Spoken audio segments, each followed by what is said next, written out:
We were 3 days into a border sweep nobody back home cared about, running the long lane between the relay buoys where smugglers used to cut corners before the corners stopped paying. My Corvette is small, 16 souls, a single forward battery, drive plates that need replacing twice a year on a ship that should only need it once. Not the kind of vessel anyone writes home about. I liked it that way. The burst came in at 0340 ship time, on a band we still kept open out of habit more than policy. A leftover frequency from when half a dozen species used to share that lane before the corridor dried up. My comms officer flagged it as garbled. I told her to clean it up anyway. We had nothing better to do at 0340. It took 40 minutes to untangle. When it came clear, it wasn't addressed to us. It wasn't addressed to anyone we knew. The header carried a fleet designation, a convoy number, and a request for a tow and repair detachment from somewhere behind it. Somewhere that, as far as I could tell, didn't exist on that frequency anymore.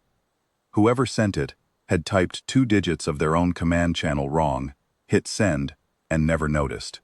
The signal looped onto the old shared band instead, where it sat for 6 hours before a Corvette nobody important happened to be listening. My comms officer ran it twice more to be sure, because the first read made no sense to either of us. The grammar of the burst was strange, not garbled by distance, garbled by exhaustion, the way a message reads when whoever composed it had already been awake for 2 days straight, and typed it with hands that weren't steady. She pulled the routing header apart line by line, and showed me where the 2 digits sat, transposed, sending the whole thing sideways instead of inward. They weren't calling us, she said. They weren't calling anyone who could hear them. I told her that didn't change what we'd just heard, and she didn't argue. I didn't debate it long. A drive failure distress call is a drive failure distress call, whoever it was meant for.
I knew it the moment we dropped out of the lane and the convoy came up on long range.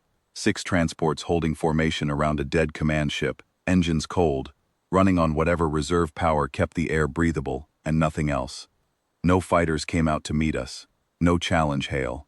Just a single weak channel, opened almost as an afterthought, like whoever was on the other end had stopped expecting anyone to answer it at all. The voice that came through was steady in the particular way people get steady when they've already absorbed the worst of it and are simply managing what's left. She identified herself as the convoy's senior captain. I gave her my ship's designation and told her we'd received their distress call and come to render assistance.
We sent it inward, to our own repair command. It must have gone the wrong direction. It found us instead, I said. We're here regardless. Another pause.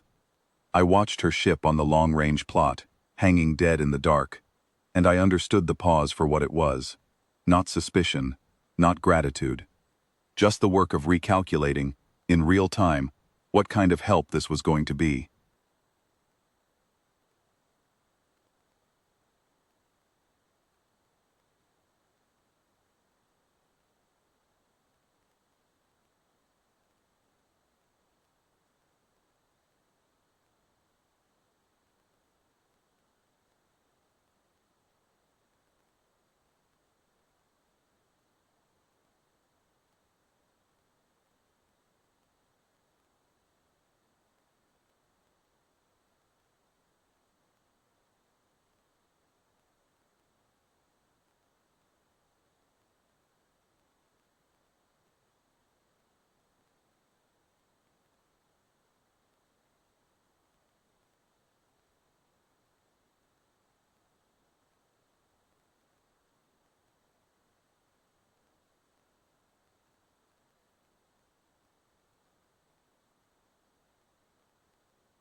Our drives failed in sequence over the last 2 days.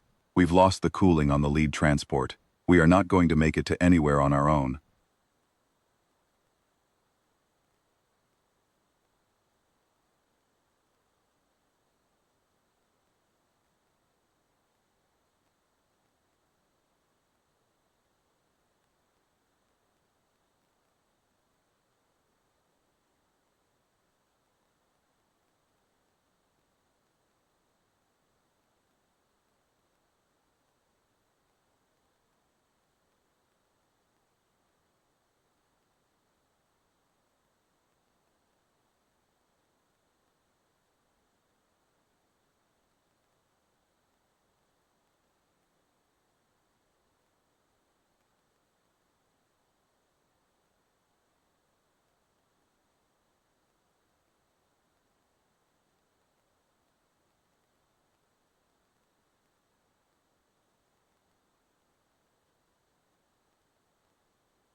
My engineer and 2 of my deck crew went ship to ship in a shuttle that wasn't rated for that many crossings, patching cooling lines with parts scavenged from our own spares locker, rigging life support feeds between hulls that had never been designed to share air. We pulled 206 people off the worst of the transports and packed them into a Corvette built to comfortably hold 16. We could not save the lead ship. Its reactor had already gone past the point where patching meant anything, and by the 9th hour, its captain made the call to vent the compartment, rather than let it go critical with people still aboard who couldn't be moved in time. I won't describe what that cost the people doing the venting. I'll only say that I heard it happen over an open channel I should have closed sooner than I did. There wasn't much glory in any of it. My engineer came back from the second crossing with both hands burned through his gloves, and didn't say a word about it until the 3rd ship was done. The corridors of my own Corvette filled with strangers, wrapped in whatever blankets we had, speaking languages none of us recognized, children too quiet for children, an old man near the aft hatch who held a child that wasn't his, and wouldn't let go of her even when we tried to move him to a bunk. We ran out of water rations by hour 12 and started rationing the rationed amount. Nobody complained. I think by then nobody had the strength left to. The senior captain came aboard near the end, once her own ship was empty enough to leave behind. She stood on my bridge in a uniform that didn't match anything in our database, watching the convoy on the plot. 5 hulls now instead of 6, none of them going anywhere under their own power again, all of them ours to tow or abandon. "You came 11 hours late," she said. It wasn't an accusation. It was an accounting, the kind people make when the numbers have to be said out loud, or they'll sit in the chest forever. We came as soon as we heard, I said. We weren't who you called, we're who picked up. She looked at the wreckage a long time before she answered. We didn't ask Earth for anything, we asked our own command for a tow. The signal went somewhere it was never meant to go. And somewhere it was never meant to go is the only place that answered.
I told her we had room, that we'd take her people as far as the nearest station with a medical bay that could handle the burn cases, and that we'd stay with the dead ships until a proper recovery crew could come finish what we couldn't. We towed what was towable. We logged what wasn't. We stayed 11 more hours past the point where staying did anyone any practical good, because leaving 5 gutted hulls drifting in the dark without a single light on them felt like a second failure stacked on the first. And I wasn't going to let that happen on my watch if I could help it. She found me in the corridor before we finally broke from the wreckage and ran for the station. She didn't thank me. I don't think either of us believed thanks was the right shape for what had happened. You weren't the help we called for, she said. No, I agreed. But we were the help that came. She nodded once, slow. The way people nod when they're filing something away to think about later, rather than agreeing with it now. Then she went to check on her people, and I went back to the bridge to log a rescue that started with 2 mistyped digits and ended with 206 survivors, and a wreck field we'd have to send someone back for. We never did find out what was waiting on the other end of that channel, the command they'd actually meant to reach. Maybe nothing was. Maybe a tow ship would have come eventually, or maybe it never would have. And the only difference between those two endings was a Corvette on border patrol, with nothing better to do at 0340 ship time.